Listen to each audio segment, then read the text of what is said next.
दोस्तों आज का वीडियो गणित का है।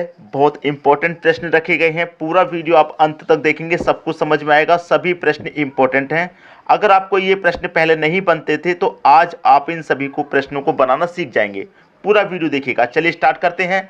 पहला प्रश्न है आपका, यदि किसी संख्या के 60% का 3/5 भाग 36 हो तो वह संख्या क्या है। यदि किसी संख्या का, कौन सी संख्या का नहीं पता तो उस संख्या को आप x मान लेंगे जब हमें कोई संख्या नहीं पता। किसी संख्या का मतलब मल्टीप्लाई कितना, 60%, 60 लिखेंगे। परसेंट का मतलब जानते हैं आप, बटे में 100। 60%, परसेंट का मतलब बटे में 100, का मतलब मल्टीप्लाई कितना, 3/5। भाग कितना है दोस्तों, 36 है। तो वह संख्या क्या है, मतलब ये जो x है ये क्या है, ये पूछ रहा है प्रश्न में। ठीक है, देखिए निकाल लेंगे प्रश्न को। यहां पर देखिए x गुने 60 का 3 से मल्टीप्लाई कर दीजिए, 180 हो जाएगा। 5 का 100 से मल्टीप्लाई करेंगे, ये 500 हो जाएगा, बराबर कितना, 36। क्लियर यहां तक। आप देखिए 1 0 से आप यहां पर 1 0 सीधा सीधा कटा सकते हैं।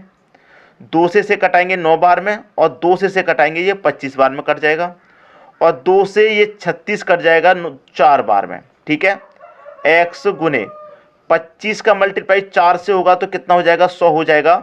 तो यहां पर देखिए 25 का मल्टीप्लाई 4 से किया तो ये 100 हो गया, 25 चौके 100, बराबर के बाद में 100 आया है, इधर x बचा। ये गुने में 100 नहीं आएगा, x बराबर के बाद में 100 है तो x का मान 100 आ गया निकल के। ठीक है, 9 से 36 कट गया 4 बार में। याद रखिएगा बराबर में संख्या कट जाती है आमने सामने, ऊपर ऊपर भी कट जाती है, नीचे नीचे भी। ठीक है, तो 9 से 36 4 बार में कट गया। 25 का मल्टीप्लाई 4 से किया तो 100 होता है, तो x बराबर कितना आ गया, 100 आ गया। हमसे पूछ रहा था कि वह संख्या क्या है, वो संख्या हमने कौन सी x मानी थी, x का मान हमारा 100 है, तो बी ऑप्शन आपके प्रश्न का सही आंसर हो जाएगा। क्लियर हुई दोस्तों बात, सभी को प्रश्न अच्छे से समझ में आ गया। अब देखेंगे अगला प्रश्न। अगला प्रश्न है 9 सही 3/4 प्लस 7 सही 2/17 माइनस 9 सही 1/15 बराबर क्या। बहुत अच्छा प्रश्न है दोस्तों। यहां पर मैं इस प्रश्न की बात कहूं, यह प्रश्न बैंक की पीओ में पूछा गया प्रश्न है, 2006 में पूछा गया था। तो इस प्रश्न में हम सॉल्व करने के लिए क्या करते हैं, जो बाहर वाली संख्या है पहले इनका सॉल्यूशन कर लेते हैं। 9 प्लस का 7 प्लस का जोड़ लेंगे, 9 और 7 16। ये माइनस का है तो 16 में से 9 घटा देंगे तो 7 बचेगा, ये बाहर आ गया। अंदर क्या बचा, 3/4 प्लस का 2/17 माइनस का 1/15। ठीक है, अब देखिए इनका सभी का हम एलसीएम लेंगे। ये 7 बाहर है, आपका एलसीएम कितना आएगा, 1020। अब 4 से कटा दीजिए 1020 को। 4 से 1020 कितनी बार में कटेगा, 255 बार में, और 255 का मल्टीप्लाई 3 से करेंगे कितना हो जाएगा, 765 हो जाएगा। अब 17 से कटाएंगे 102 को, 60 बार में कटेगा, 60 का मल्टीप्लाई 2 से करेंगे 120। 15 से कटाएंगे इसको, 68 बार में कटेगा, 68 का मल्टीप्लाई 1 से करेंगे तो 68। ठीक है, अब देखिए सॉल्यूशन कीजिए, बटे में 1020 है। सबसे पहले ये प्लस के हैं तो इनको जोड़ लेंगे, इनको जोड़ने पर कितना आएगा, 885 आ जाएगा, माइनस कर देंगे 68। ठीक है, अब देखिए 885 में से 68 घटाना है आपको। 885 में से 68 घटा देंगे, कितना बचेगा, 817 बचेगा, बटे में 1020। तो आपका आंसर कितना है, 7 सही 817 बटे 1020 आपका आंसर आ गया। ठीक है, 7 सही 817 बटे 1020 किस ऑप्शन में है, 717 817, लेकिन यहां पर 9 है। 7 सही 817 बटे 1020, 7 सही 817, यही आपका आंसर आ गया, डी ऑप्शन। उम्मीद करूंगा कि सभी को प्रश्न अच्छे से समझ में आ गया, किसी को कोई समस्या नहीं। सीधा सीधा कटाना है, 4 से कटाएंगे 1020 को, 255 बार में कटेगा, 255 का मल्टीप्लाई 3 से करेंगे 765। 17 से कटाएंगे 120, 60 बार में कटेगा, 60 का मल्टीप्लाई 2 से करेंगे 120। 15 से इसको कटाएंगे 68 बार में कटेगा, 68 का मल्टीप्लाई 1 से करेंगे 68। अब बस प्लस माइनस करना बाकी रह गया। ठीक है दोस्तों, सभी को समझ में आ गया। अब देखेंगे अगला प्रश्न। अगला प्रश्न है, प्रथम 45 प्राकृत संख्याओं का योग कितना है। बहुत अच्छा प्रश्न है। 45 प्राकृत संख्याओं का, प्राकृत संख्याओं का मतलब 1 2 3 4, ऐसे कहां तक जाना है आपको, 45 तक जाना है। इनका सभी का योग पूछ रहा है कितना होगा। तो ऐसा प्रश्न कभी भी पूछा जाएगा आप आंसर पता है कितने समय बताएंगे? मात्र 5 सेकंड में, मात्र 5 सेकंड में आंसर बताएंगे आप, मात्र 5 सेकंड में। कैसे बताएंगे? देखिए कितनी संख्या है प्राकृत 1 से लेकर 45 तक, 45 संख्या की बात कही है उसने। 45 2 से डिवाइड कर दीजिए और गुना कर दीजिए 45 से अगली संख्या 46 से।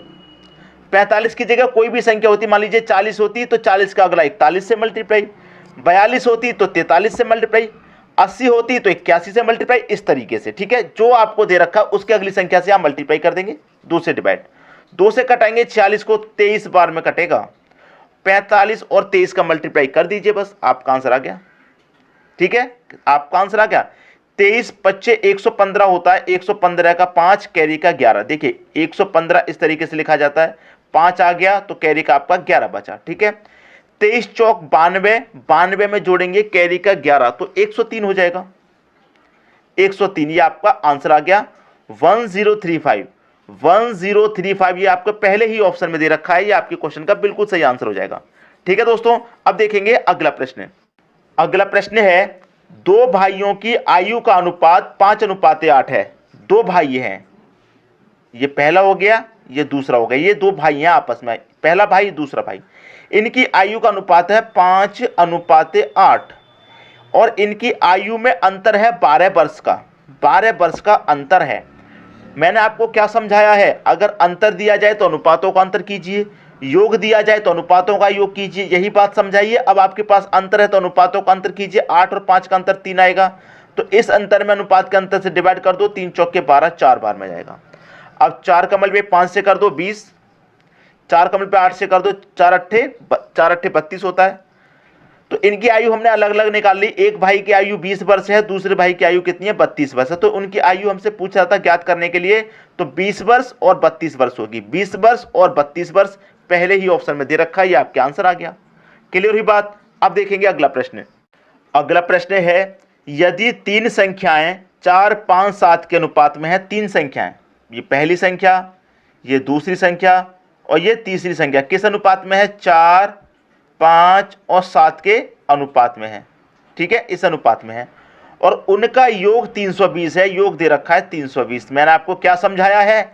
जब योग दिया जाए तो अनुपातों का योग करते हैं, अंतर दिया जाए तो अनुपातों का अंतर। यहां पर आपको योग दिया जाए तो अनुपातों का योग कर लो, 7 5 12, 12 में 4 जोड़ देंगे 16, तो इस योग में अनुपात के योग से डिवाइड कर देंगे, 16 दूने का 32, 1 ही 0, 20 बार में कट जाएगा।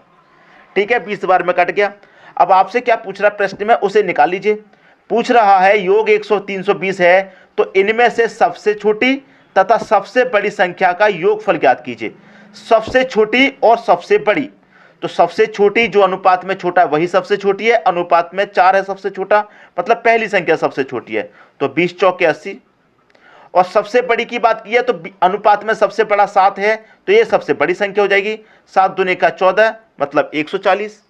इनका क्या पूछ रहा है? योगफल, तो इनका योग कर दीजिए, जोड़ दीजिए।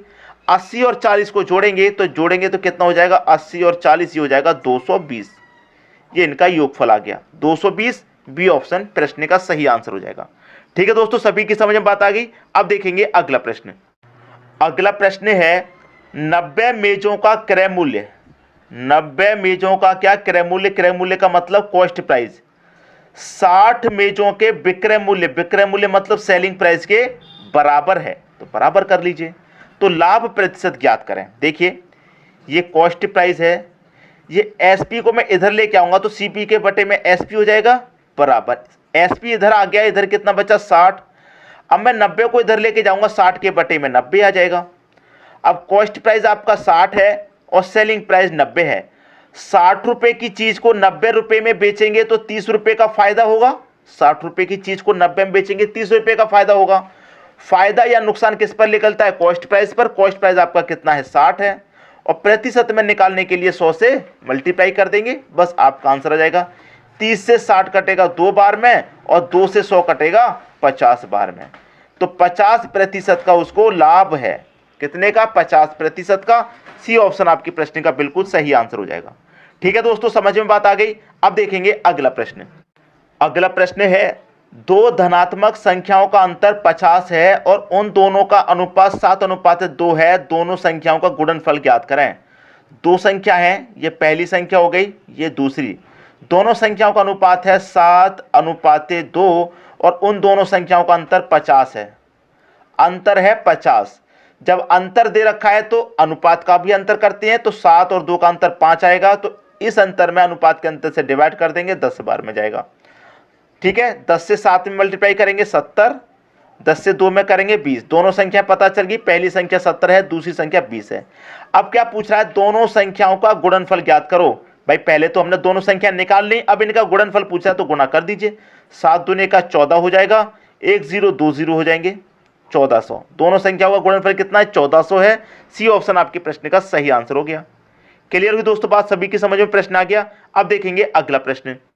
अगला प्रश्न है, P एक कार्य करने में Q से दोगुना सक्षम है, दोनों मिलकर कार्य को 22 दिनों में पूरा करते हैं, तो Q अकेले इस कार्य को करने में कितना समय लेगा। यह प्रश्न भी दोस्तों बहुत ही अच्छा कहूंगा, बहुत ही अच्छा प्रश्न है। कैसे है, देखिए यहां पर कह रहा है जो हमारा P है वो Q से दोगुना सक्षम है कार्य करने में। अगर Q एक काम करेगा तो P 2 कर देगा, क्योंकि दोगुना सक्षम है कार्य करने में।